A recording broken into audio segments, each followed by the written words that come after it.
Salut tout le monde, j'espère que vous allez bien et bienvenue dans cette vidéo un peu spéciale. Pourquoi tout le monde dit spécial? Ou comme vous avez vu le titre, je vais vous montrer comment personnellement je fais mon sac à dos quand je vais en convention. Et là notamment pour la Japan Expo. Si je fais cette vidéo, c'est pas pour rien. Très souvent, les gens qui vont notamment pour la première fois dans une convention n'emmènent pas certaines choses qui pourtant sont extrêmement utiles, importantes. Ou même pour les habitués, il y a certains objets que personnellement, moi j'ai l'habitude de prendre et je me rends compte de l'utilité alors que ce sont des objets auxquels on ne pense pas forcément. Donc je me suis dit je vais faire une vidéo incroyablement basique où je vais vous montrer tout ce qui est important, tout ce que je vous recommande de prendre pour aller en convention. Donc vous aurez des choses qui vous paraissent absolument logiques et évidentes à prendre et d'autres pas forcément. Donc si jamais vous allez à la Japan Expo par exemple cette année, prenez votre sac et commencez à le remplir en même temps que vous regardez cette vidéo.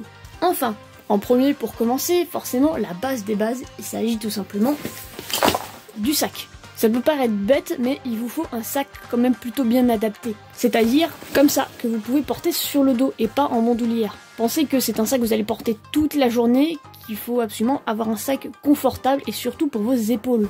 Et aussi, ça peut paraître bête, mais surtout, ne mettez pas votre argent, les papiers importants, tout ça, dans ce genre de poche. Les pickpockets dans le RER, ils sont heureux, ou même en dehors du RER. Moi personnellement, c'est pour ça que j'ai un sac avec une poche spéciale à l'intérieur, où je mets vraiment toutes les affaires importantes tout au fond. Donc là, vraiment le plus sécu possible. Ensuite, dans mon sac, forcément, qu'est-ce que je mets? En premier, je prends personnellement un objet que personne ne pense, et qui pourtant, je vous jure, est incroyablement pratique. Surtout pour le Japan Expo. C'est bête, mais il s'agit d'une pochette. Et vous dites, mais pourquoi une pochette? Parce que souvent dans les conventions, surtout le Japan Expo, vous avez plein de stands, notamment des éditeurs de manga, qui font genre un manga acheté, un poster offert. Et ensuite votre poster, vous le mettez où? Et moi, justement, en prenant une pochette, votre poster, vous pouvez le ranger et il sera bien protégé. Ou sinon, vous allez faire quoi? Le mettre dans le fond du sac et il va se retrouver tout plié, tout déchiré quand vous rentrez chez vous. Ça serait dommage. Et aussi, si par exemple, vous rencontrez par hasard un youtubeur que vous aimez bien qui est en visiteur, hop, vous pouvez sortir une feuille avec un stylo que vous pourrez aussi garder dans votre pochette. Donc vraiment, la pochette c'est incroyablement pratique et je vous jure, j'avais dit à un pote avant d'aller à Japan Expo de prendre une pochette. Et il s'est retrouvé dans la situation à avoir un poster et de pas savoir le ranger. Et il m'a pas écouté, il avait pas pris la pochette et il s'est retrouvé bien bête le jour J. Donc vraiment, je vous le conseille fortement la pochette. Ensuite, Japan Expo, c'est en juillet. Même en dehors de Japan Expo, les conventions, c'est une bonne grosse journée de marche. Pensez à prendre une bouteille pour vous hydrater. Aussi, pensez à plutôt favoriser les bouteilles du type Tupperware qui sont en plastique. Car si on regarde sur le site de la sécurité, il est indiqué que normalement, si je vous dis pas de bêtises, les bouteilles en métal sont interdites. Donc vraiment, surtout quand il fait bien chaud, une bonne journée de marche, tout ça, prenez une bouteille d'eau. Ce serait dommage que vous ayez à payer une bouteille sur place à un prix excessif. Donc votre bouteille, vous la remplissez avant de partir, vous la mettez dans le frigo, comme ça, dès que vous partez à la convention, vous sortez du frigo et hop, direct dans le sac. Vous aurez une bouteille plutôt fraîche, surtout le matin. Basique, mais le mouchoir, toujours pratique un mouchoir. Ensuite, on continue avec une batterie externe, c'est toujours pratique, évidemment. Ils en vendent sur place à la Japan Expo dans la boutique officielle, mais elles seront qu'à moitié pleines. Mais si jamais vous en avez bel et bien une, pensez à la prendre. Évidemment, dans les objets qui paraissent évidents à prendre quand on va en convention, il s'agit des papiers et de l'argent. L'argent, je vous conseille de prendre du liquide en amont avant d'aller dans la convention et de favoriser des petites sommes. Car de 1, notamment les petits artistes n'ont pas forcément de boîte de type sum up pour prendre la carte bancaire et ne peuvent donc prendre que du liquide. Et de 2, car dans la convention, certes, il y a des bornes pour pouvoir retirer du liquide, mais elles sont extrêmement prises d'assaut. Vous allez devoir faire la file comme pas possible pour juste retirer du liquide. Alors faites-le en amont. Et ensuite, tout ce qui est papier d'identité, carte, etc.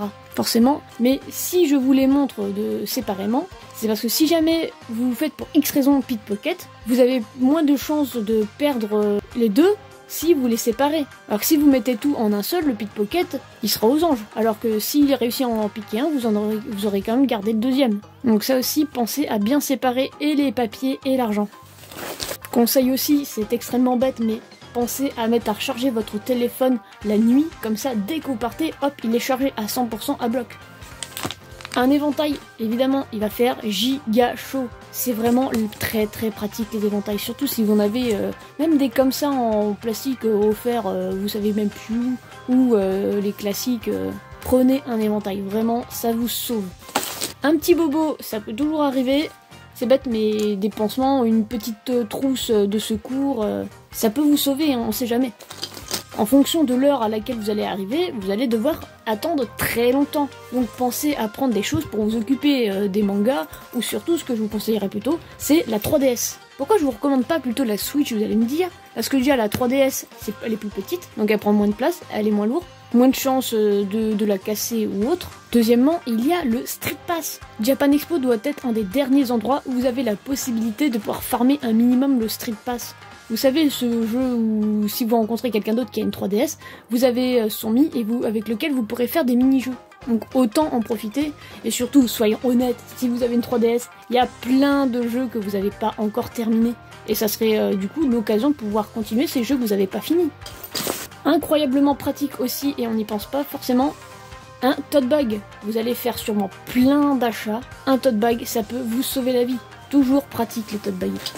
Journée intense, pensez à vous laver et à prendre du déo. Il faut favoriser les déos à billes, mais en tout cas voilà, pensez à prendre un déo. Pour les personnes dont la santé l'exige, pensez à prendre vos médicaments. Si vous pouvez tout de suite les mettre immédiatement dans votre sac pour la convention, faites-le, au moins vous êtes sûr de ne pas les oublier. Mesdemoiselles, on fait gaffe, on n'oublie pas, ça peut toujours popper. En ces temps de Covid, on n'oublie pas, un peu de masque, surtout si vous prenez le RER, vraiment. Ou même dans la file d'attente pour aller à la billetterie, vous allez être entouré de beaucoup de monde, donc prenez pas de risques. Avant d'aller à la convention, je vous invite fortement à aller sur le site de la convention pour voir si par hasard il y aurait des invités qui vous intéresseraient. Et si jamais c'est le cas, pensez à regarder si vous n'avez pas des objets que vous pourriez lui demander de dédicacer. Par exemple, dans mon cas, au pif, je veux aller voir Yusuke Kozaki, j'ai une carte de Fire Emblem qu'il a lui-même illustrée, donc du coup je vais lui demander de la dédicacer. Ou même pareil avec Bob Lennon ou Benzaï ou autre. Ça peut être pareil avec des mangaka, vous prenez le manga, ou des DVD, ou n'importe. Pensez à regarder s'il y a des invités qui vous intéressent et à prendre un support de dédicace. Et pour finir, je vais vous parler plus spécifiquement pour les cosplayers. Donc si vous pensez pas venir en cosplay, vous pouvez tout de suite quitter la vidéo. Et pour les cosplayers, une petite boîte de secours cosplay avec dedans boîte pour vos lentilles, ou n'importe quelle autre chose qui pourrait sauver votre cosplay si jamais il venait à s'abîmer ou se casser ou autre. Avec dedans brosse à cheveux pour la wig, la boîte de vos lentilles, du démaquillant, parce que quand vous allez sortir de la convention, forcément, vous allez avoir envie de retirer vos lentilles et votre wig. Donc pensez à prendre des choses pour pouvoir les ranger, les stocker. Sans oublier un petit miroir de poche. Tous ces objets qui peuvent être extrêmement pratiques à n'importe quel moment. Et si vous portez des lunettes, forcément, pensez à prendre la boîte pour pouvoir les ranger dedans. Normalement, je pense que j'ai dit tout ce que j'avais à dire. Donc finalement, là c'est un peu en fouillis. Mais si vous rangez bien, que vous faites un peu de Tetris, ça devrait pas prendre tant de place que ça. Surtout si vous finissez par retirer le tote bag, la bouteille d'eau qui va se vider au fur et à mesure de la journée, etc. Ça vous fera un bon sac rempli de choses extrêmement pratiques pour toute la journée. Et aussi pour finir, pour les cosplayers, si vous pouvez, prenez des baskets que vous mettez avant et après la convention pour soulager un peu vos pieds. Enfin, sur ce, cette vidéo est finie. Je vous remercie de l'avoir regardée et j'espère qu'elle vous sera absolument utile, que vous aurez découvert plein d'objets auxquels vous n'avez pas forcément pensé. Et sur ce, je vous dis bye!